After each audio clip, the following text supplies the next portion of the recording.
Welcome back. Today I would like to talk about this little guy right here, the Behringer JT-Mini.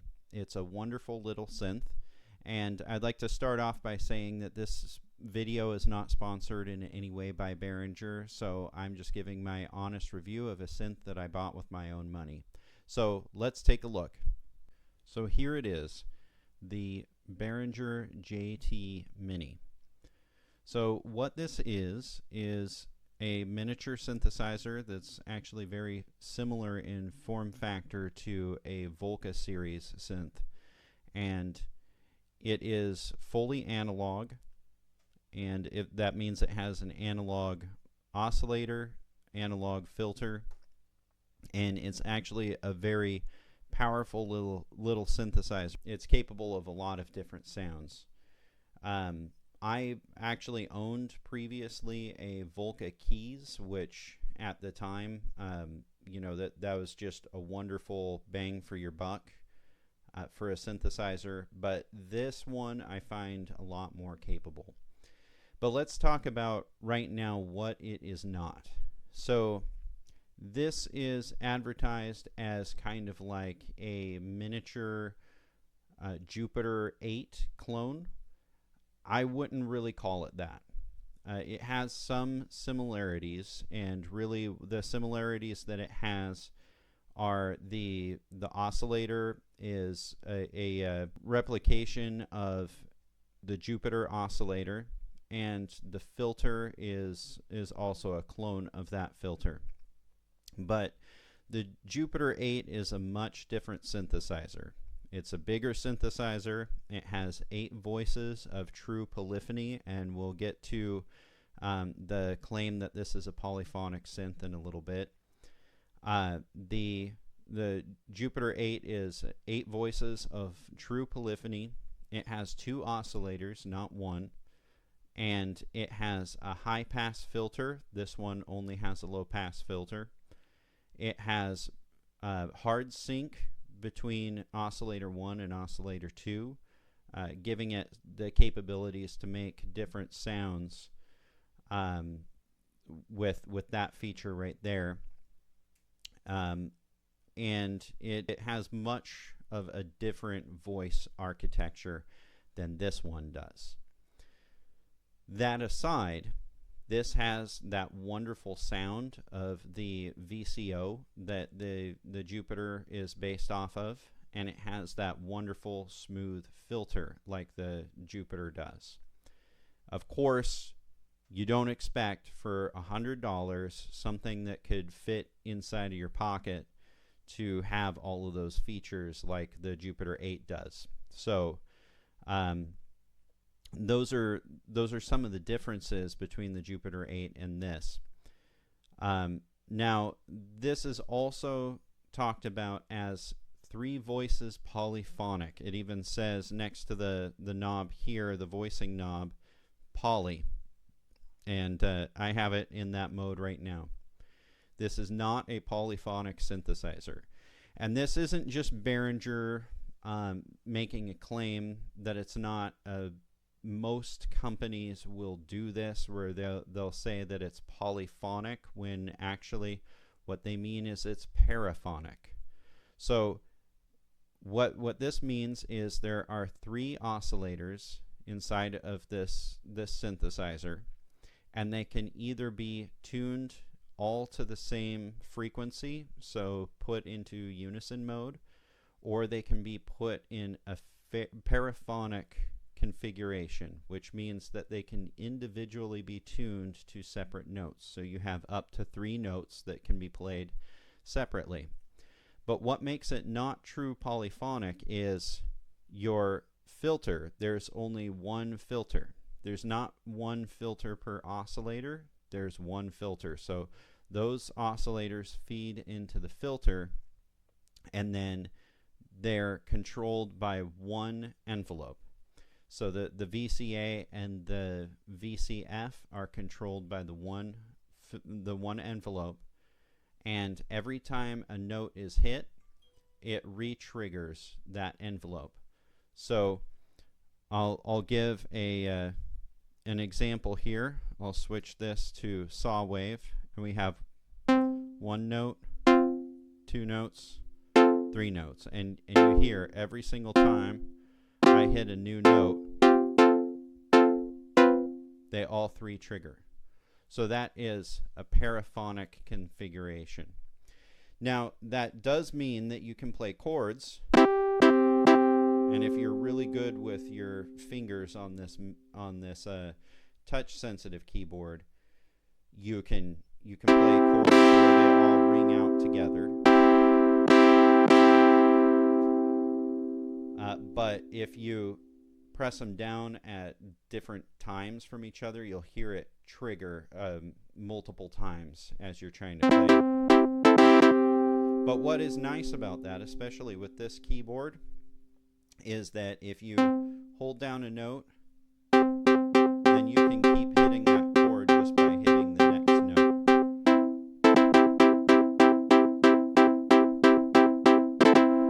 Rather than having to try and press them all down at once.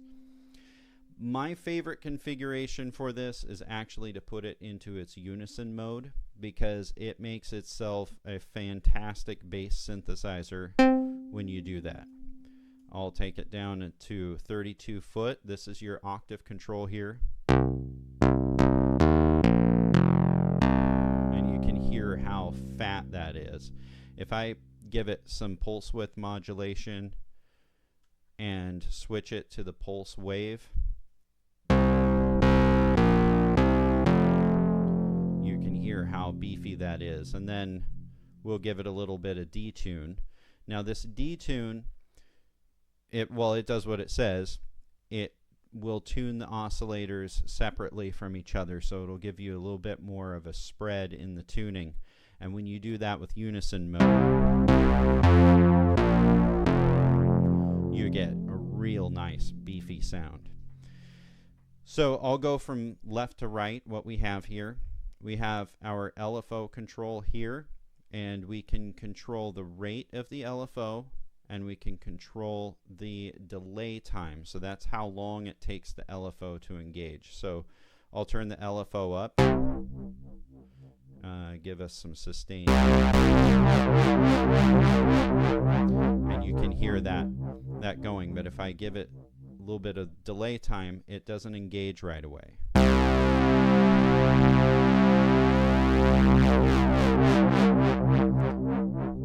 And then you hear it come in. So let's listen to the filter. You'll have to excuse me. I don't have a microphone stand, so I'm having to do this one-handed. So I'll hold down a note.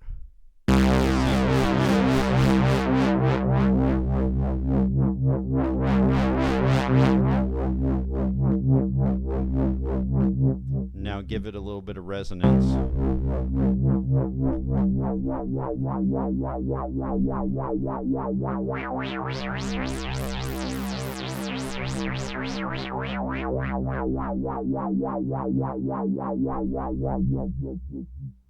So it has fantastic capabilities. I especially love it for bass sounds. So now moving on to the VCO, what we have right there, we have controls for pitch mod. So that would be the modulation from the LFO to the pitch of the oscillator.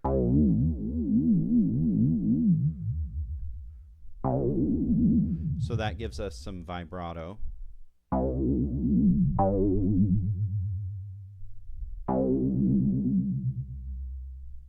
Then we have the pulse width modulation. You've heard that.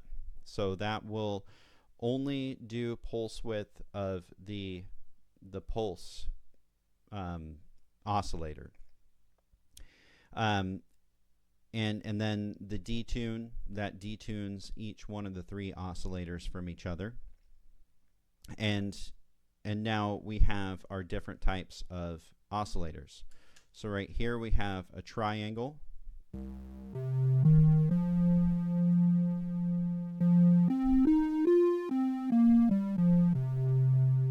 And you'll hear that It is a little bit of a noisy triangle. It almost sounds like it's got a little bit of a saw wave sound mixed into it. And I don't know, that may have been a characteristic of the original Jupiter 8, that it had a little bit of a noisy triangle. I seem to remember that. So I think it's probably a good representation of that. Then you have saw.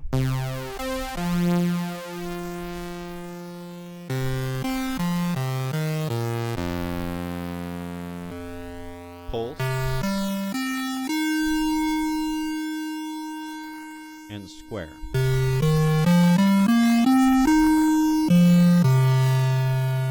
So you'll notice the sound of the pulse and the square are very similar to each other, and that's because they're similar types of waveforms.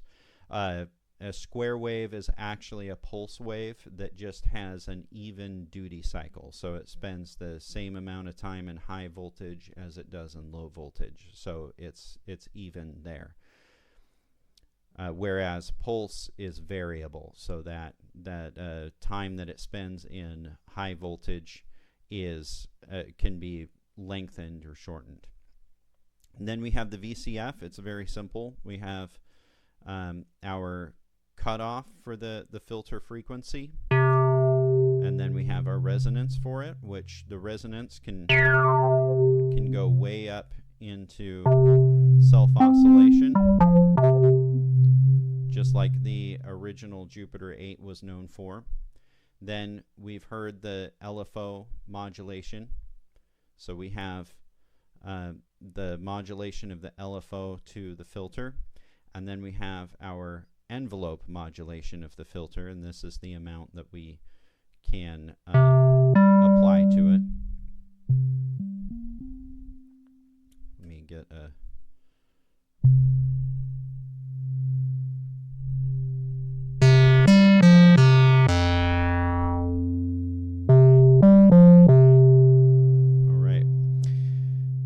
And then we have the envelope, which is a standard ADSR. So we have our attack, decay, sustain, and release. And now this is one envelope that controls both the VCA, the amplitude of the volume of the oscillator, and the VCF. So we can control the filter and the volume of the oscillator through this one envelope. And that is actually very similar to the Juno series synthesizers that had just one envelope. You didn't have, the original Jupiter had an envelope for the VCA and an envelope for the VCF, but this has just the one to control both of them. So it's very, actually I would say this is more similar to, in synth architecture, to a Juno synth, except that we don't have the sub oscillator or the wonderful chorus that the Juno has. Now that's it for these hands-on controls here. But then if you notice here, there are labels on these buttons. These are different parameters that we can set in the synth engine. And over here on the right side, we have sine, saw, square, random. These are the oscillator shapes for the LFO. So we can have one of those different forms. And the way we change those, right now it's set to sine, and sine gives us that kind of wavy shape. But then we can switch it to saw by pressing this function button up here. And now we're in saw.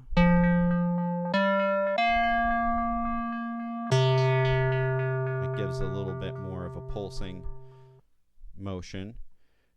And now square.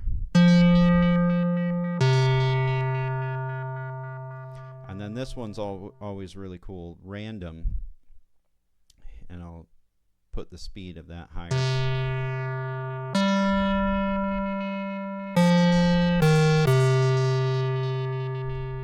So we get some random.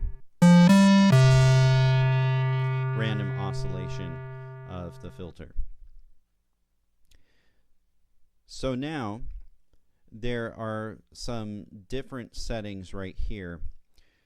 Next to sine, we see slope.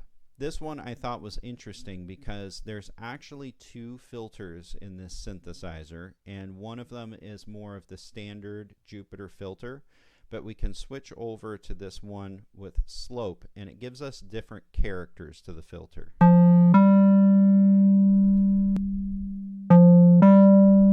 Almost like an overdrive.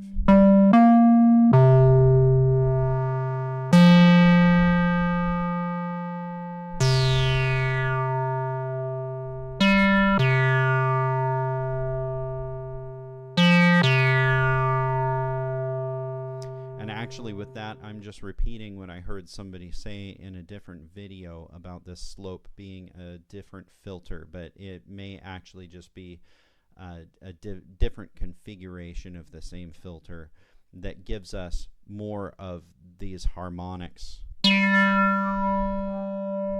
than we would get without that. I actually prefer using this filter because this setting for the filter because it just sounds wonderful with the overtones that you get.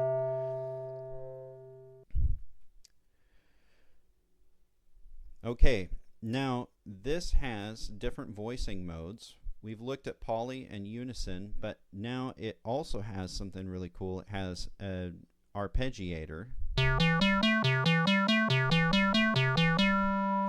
So you can just hold down a chord and have it play different notes. And you have your standard settings for that. You have up, down, up and down, and random.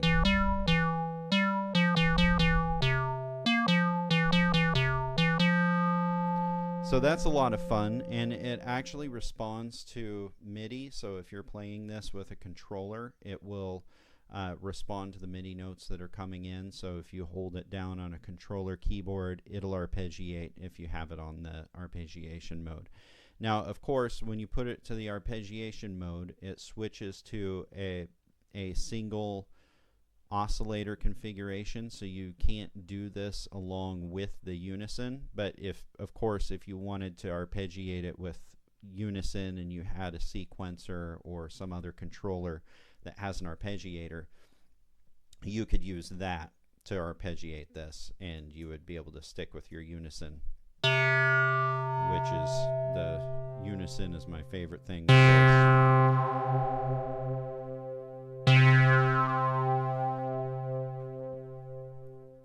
So that is, in a nutshell, the synth engine.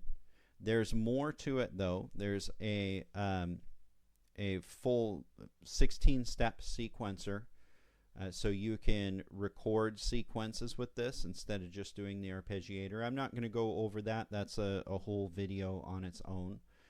And another thing that it has that is really cool is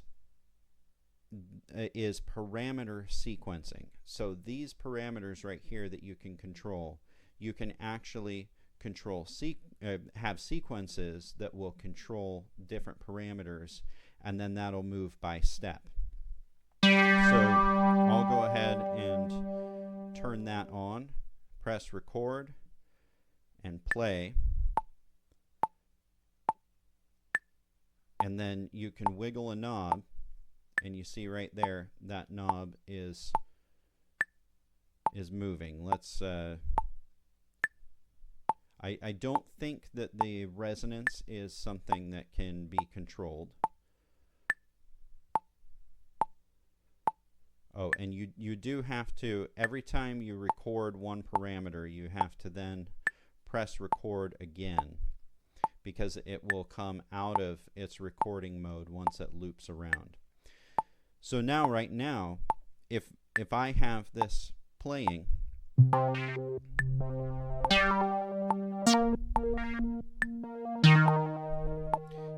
you you can hear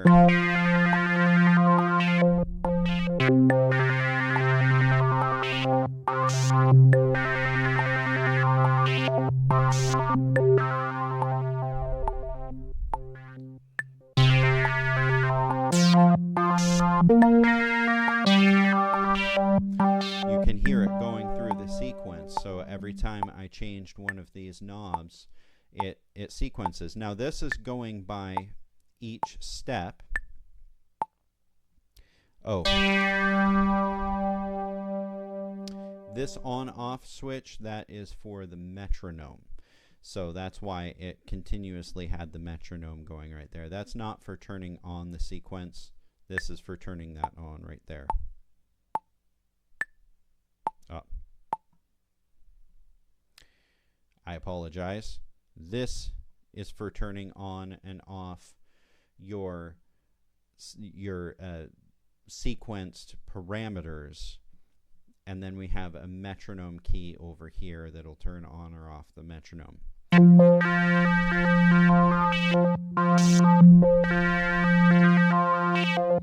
Now what that's doing right there is going through the parameters by step. So each time it changes to the next step, we're having the parameter change.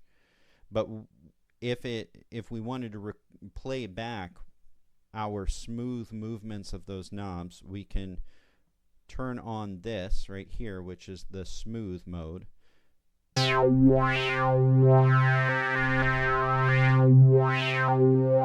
now we hear those parameters moving the way that we set them.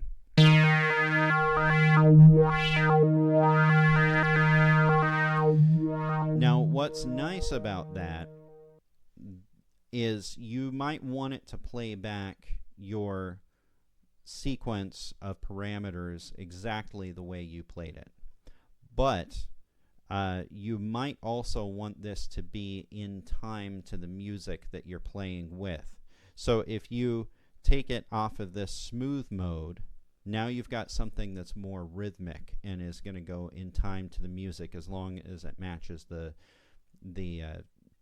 tempo of the synth, which I believe this can be synced to an external clock, so that it would be useless if it couldn't be. So it can be sequenced to an external clock, and these parameter changes would be happening in time to the music up to this 16 step change of that resolution. Now, of course, you can change your tempos over here. This is one of the areas where I feel like they've it's strange to me what they have over here. They have 1 1, and I believe that is the same as a quarter note, and then you have 1/2, which is normally a half note, but in this case it's actually much faster. Let's just test that out. Yeah, it slows down as the division goes slower. So for a musician, this is a whole bar, this is half a bar, and then this is a quarter of a bar. But for some reason, the way they have this written here, this is maybe 4 times a quarter note.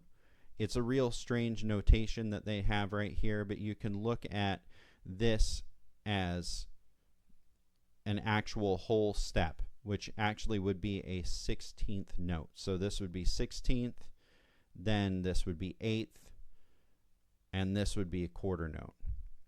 So it's strange the way they have that written out, but that's the way they chose to do it. So 1 goes faster. It goes slower the more you go to the right on these right here.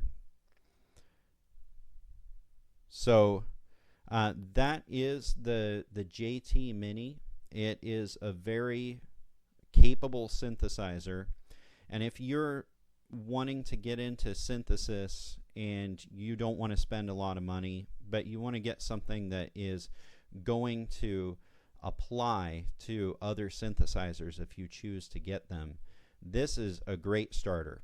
It's $99, and it really gives a lot of bang for the buck. You could spend more than that on a paraphonic synthesizer, and this is and you could spend more than that on a mono synthesizer. So this thing is really great bang for your buck.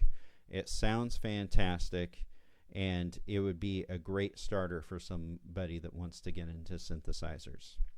So I'll leave you with that for today, and hopefully this video has been useful to you. If you like content like this, please like and subscribe to the channel. Every one of those thumbs up and subscriptions really helps these videos get out to more people, so it's very much appreciated. Thank you for sticking to the end of the video, and I hope you have a great day.